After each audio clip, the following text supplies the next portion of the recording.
गे सोर होलो गौआ आगे तोर होलो बउआ गे सोर होलो गौआ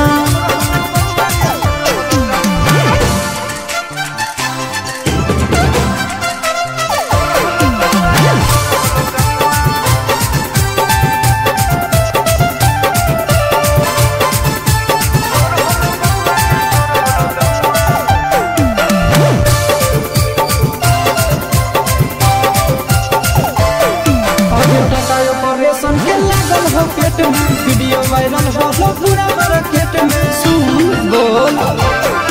अरे बेटी ही रे इज्जतदार घर के पापा दीदा कैले है शादी करके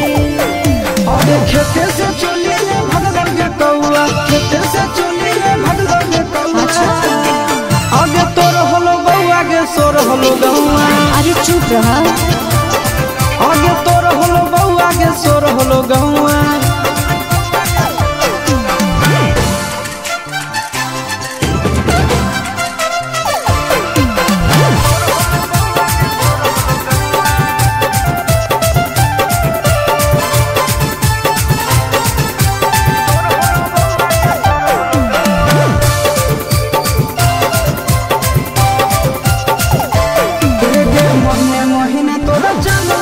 बोतल को के तोरे हो जाइया